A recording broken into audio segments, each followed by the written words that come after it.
आइए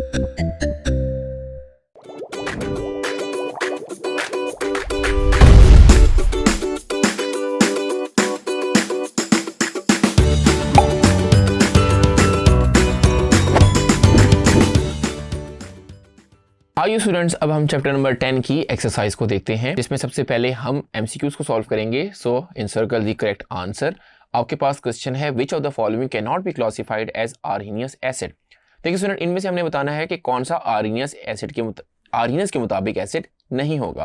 पहला option HNO3। लेकिन स्टूडेंट यहाँ पे एक बात मैं आपको रिवाइज कर रहा था, चलो कि आर्हीनियस के मुताबिक हर वो सब्सटेंस एसिड होंगे जिसमें हाइड्रोजन होगा। जैसे नाइट्रिक एसिड है, इसमें हाइड्रोजन है तो ये तो आर्हीनियस एसिड होगा, क्योंकि ये वाटर में मिलके आपको हाइड्रोजन आयन भी देगा। सो H2CO3 कार्बोनिक एसिड होता है, इसमें भी हाइड्रोजन है तो ये भी आपको हाइड्रोजन आयन देगा वाटर में मिलके, तो ये भी आर्हीनियस के मुताबिक एसिड होगा। CO2 में देखिए स्टूडेंट, हाइड्रोजन ही नहीं है तो ये वाटर में साथ मिलके हाइड्रोजन आयन नहीं देगा। इसका मतलब यही आपका राइट आंसर है। H2SO4 को भी देख लेते हैं, ये भी आपको हाइड्रोजन आयन देगा। इसका मतलब आपका जो राइट आंसर है वो C है, ये आर्हीनियस के मुताबिक एसिड नहीं है। चलते हैं स्टूडेंट MCQ नंबर 2 को सॉल्व करते हैं। Ammonia can not be classified as a base by, क्या किसके मुताबिक अमोनिया बेस नहीं होती? क्या लेविस थ्योरी के मुताबिक? नो। देखिए स्टूडेंट, लेविस थ्योरी के मुताबिक अमोनिया बेस है, क्योंकि लेविस के मुताबिक हर वो स्पीशी जो इलेक्ट्रॉन पेयर को डोनेट कर दे वो आपका बेस कहलाती है। फॉर एग्जांपल, अमोनिया क्यों बेस है, हमने डिटेल में देखा है इसको लेक्चर में, क्योंकि इसके पास ये लोन पेयर ऑफ इलेक्ट्रॉन है, तो ये इलेक्ट्रॉन पेयर को डोनेट कर सकती है, तो लेविस के मुताबिक एज ए बेस काम करेगी। तो स्टूडेंट, ब्रोंसिलरी थ्योरी के मुताबिक भी अमोनिया बेस है, क्योंकि ब्रोंसिलरी थ्योरी ये कहता है कि हर वो स्पीशी जो प्रोटॉन को एक्सेप्ट कर ले वो आपका बेस कहलाएगी। सो अमोनिया के पास ये एबिलिटी है कि वो प्रोटॉन को एक्सेप्ट करती है। हमने देखा इसको, जब हमने इसको मिलाया वाटर के साथ तो ये बन गया NH4 positive and plus OH negative.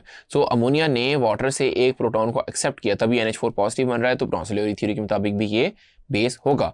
Arrhenius के मुताबिक स्टूडेंट ये बेस नहीं है। आर्हीनियस बताता है कि जब हर वो सब्सटेंस बेस कहलाता है कि जिसको आप वाटर में मिलाए और आपको OH नेगेटिव यानी हाइड्रोक्साइड आयन मिले, तो अमोनिया के पास तो OH है ही नहीं, तो वो कैसे हाइड्रोक्साइड आयन देगा? तो आपका राइट आंसर जो आपने इसको करेक्ट करना होगा वो C ऑप्शन होगा। D option all of these theories ये भी आपका रॉन्ग हो जाएगा। बढ़ते student, which of the following is a Lewis base. Lewis के मुताबिक कौन सा बेस है? अभी हम देख के आए हैं कि अमोनिया क्यों लेविस बेस है, क्योंकि वो लोन पेयर ऑफ इलेक्ट्रॉन को डोनेट कर सकता है। तो हमने देखना है कौन loan pair of electron pair को डोनेट कर सकता है। BF3 का ऑक्टेट इनकम्प्लीट होता है, वो तो लोन पेयर को एक्सेप्ट करता है। HCl भी ये काम नहीं करता, उसके पास लोन पेयर ही नहीं है, तो वो क्यों इसको एक्सेप्ट करेगा। AlCl3 के पास भी स्टूडेंट याद रखें उसका इनकम्प्लीट ऑक्टेट होता है, तो वो भी इलेक्ट्रॉन पेयर को एक्सेप्ट करता है। लेकिन F नेगेटिव यहाँ पे याद रखें, फ्लोरीन के ऊपर नेगेटिव चार्ज है। अब ये नेगेटिव चार्ज क्या बता रहा है कि उसके पास इलेक्ट्रॉन है, और इलेक्ट्रॉन है तो वो इलेक्ट्रॉन को आसानी से डोनेट कर सकता है। सो ये एज ए लेविस बेस काम करेगा। Choose Lewis acid. अब लेविस एसिड लेविस बेस का रिवर्स क्या होगा कि जो इलेक्ट्रॉन पेयर को एक्सेप्ट कर ले, जो इलेक्ट्रॉन पेयर को डोनेट करता है हमने उसको नाम दिया बेस का, जो एक्सेप्ट करता है वो क्या कहलाएगा? Lewis acid. तो Cn नेगेटिव के पास तो इलेक्ट्रॉन है, वो तो डोनेट करेगा। NH3 के पास इलेक्ट्रॉन पेयर होते हैं, ये मैं शो कर देता हूँ, देखें ये इलेक्ट्रॉन पेयर होते हैं, हमने इसको डिटेल में पढ़ा है कैसे, तो ये भी डोनेट करेगा। H2 के पास जो ऑक्सीजन है उसमें भी इलेक्ट्रॉन पेयर दो इलेक्ट्रॉन पेयर होते हैं, ये भी डोनेट करेगा, तो ये भी बेस कहलाएगा। लेकिन H पॉजिटिव याद रखें उसके पास इलेक्ट्रॉन पेयर नहीं है, तो वो तो इलेक्ट्रॉन पेयर को एक्सेप्ट करेगा और एज ए लेविस एसिड कहलाएगा। आगे चलते हैं। Drain cleaner solution contains 1 × 10⁻⁸ molar hydroxyl ion concentration, the solution is. देखिए स्टूडेंट, आपके पास जो pH न्यूट्रल होती है वो किस पे होती है? pH न्यूट्रल सोल्यूशन की या POH की अगर हम बात कर लें, क्योंकि हमारे पास OH की कॉन्सेंट्रेशन की बात हो रही है, तो हम POH को देखेंगे। POH का मतलब अगर ये हो 1 × 10⁻⁷, तो ये क्या होता है? न्यूट्रल। ये हम पढ़ के आए हैं, राइट। सो हमारे पास है 1 × 10⁻⁸। सो अब देखें यहाँ पे हाइड्रोक्सिल आयन कम होंगे या ज्यादा होंगे, क्योंकि POH आपकी -7, देखें 7 छोटा होता है 8 बड़ा होता है, लेकिन माइनस में -8 छोटा हो जाएगा और 7 बड़ा हो जाएगा। सो -8 छोटा है यानी OH नेगेटिव की अमाउंट जो है वो कम है। जब OH नेगेटिव की अमाउंट कम है तो उसको एसिड होना चाहिए। आपको बात क्लियर हो गई होगी। OH नेगेटिव की अमाउंट कम है, इसका मतलब H पॉजिटिव की अमाउंट ज्यादा है, तो ऑब्वियस बात है सब्सटेंस आपका क्या कहलाएगा?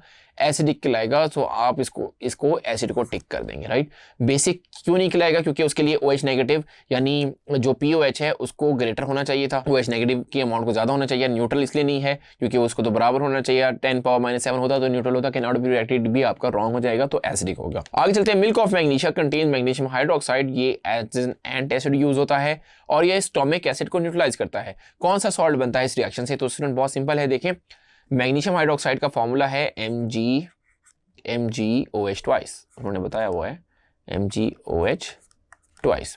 अब ये मिलता है स्टमक एसिड। स्टमक में हमारे याद रखें एसिड होता है HCl, तो इसके साथ ये मिलेगा तो सॉल्ट और वाटर बनेगा, तो सॉल्ट आपका बनेगा MgCl2 प्लस H2O। इसको आप बैलेंस कर सकते हैं, लेकिन मेन चीज़ हमें क्या चाहिए कि सॉल्ट कौन सा बन रहा है। सो MgCl2 जो है आपका राइट आंसर होगा, तो C option would be your right answer. बढ़ते हैं MCQ 7 की तरफ। Ammonia is a base because, ammonia base है क्योंकि वो आयनाइज होती है वाटर में, हाइड्रोक्सालाइन नहीं, ये तो आर्हीनियस के मुताबिक नहीं है ऐसा। OH ग्रुप भी इसके पास नहीं है। Can accept a pair electron, ये तो एसिड की प्रॉपर्टी है। कैन एक्सेप्ट प्रोटॉन, ये बिल्कुल ठीक है, ब्रॉन्ज लोरी के मुताबिक हर वो चीज़ बेस होती है जो कि प्रोटॉन को एक्सेप्ट कर ले। 8th MCQ की तरफ चलते हैं। एक रिएक्शन दिया गया है H2O और HCl का, H3O पॉजिटिव और Cl नेगेटिव बन रहा है। Which species is an electron pair acceptor in this reaction. आपको बताना है कौन सी स्पीशी इलेक्ट्रॉन पेयर को एक्सेप्ट कर रही है। देखिए स्टूडेंट, वाटर में यहाँ पे H3O पॉजिटिव बन रहा है, यानी H पॉजिटिव यहाँ से डोनेट हुआ और इसने एक्चुअली बना दिया H3 पॉजिटिव, लेकिन हमने इसको इस सेंस से नहीं देखना, हमने प्रोटॉन के सेंस से नहीं देखना, हमने देखना है कौन इलेक्ट्रॉन पेयर एक्सेप्टर है। तो वाटर में क्योंकि ऑक्सीजन है, अभी मैंने बात की थी, इसके पास होते हैं लोन पेयर ऑफ इलेक्ट्रॉन, तो ये लोन पेयर ऑफ इलेक्ट्रॉन इस H पॉजिटिव को डोनेट हो जाते हैं।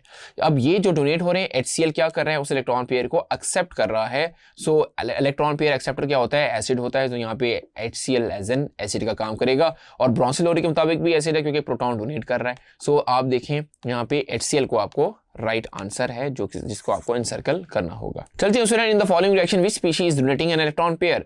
कौन सी स्पीशी इलेक्ट्रॉन पेयर को डोनेट कर रही है? ऑब्वियस बात है स्टूडेंट, याद रखें अमोनिया के पास तो लोन पेयर है, लोन पेयर वो इस बोरॉन ट्राइफ्लोराइड के पास तो लोन पेयर है ही नहीं, उसके आखिरी शेल में 3 इलेक्ट्रॉन है, लेकिन जब उस बॉन्ड बना रहे तो 6 इलेक्ट्रॉन, इसको हमने देखा है मेन वीडियो लेक्चर में, उसको 2 इलेक्ट्रॉन की जरूरत पड़ती है, तो वो नाइट्रोजन यहाँ पे दे देता है। सो नाइट्रोजन इसमें राइट आंसर होगा क्योंकि उसके पास लोन पेयर ऑफ इलेक्ट्रॉन होते हैं, तो C option would be your right answer. बढ़ते हैं last MCQ which is 10th। An aqueous solution of NaOH is used as a drain cleaner. If the concentration of OH negative ion in this solution is 1 × 10⁻⁵, the concentration of H negative would be। देखिए student, ये कैसे आप बताएंगे? देखें, हमने अब एक बात पढ़ी कि Kw जो होता है वो क्या होता है, H पॉजिटिव की कॉन्सेंट्रेशन होती है, मल्टीप्लाई होती है उससे OH नेगेटिव की कॉन्सेंट्रेशन, और इसकी वैल्यू कितनी होती है, 1 × 10⁻⁻14। यानी स्टूडेंट हम कह सकते हैं कि H पॉजिटिव और OH नेगेटिव की जो कॉन्सेंट्रेशन है वो 1 × 10⁻⁻14 होती है।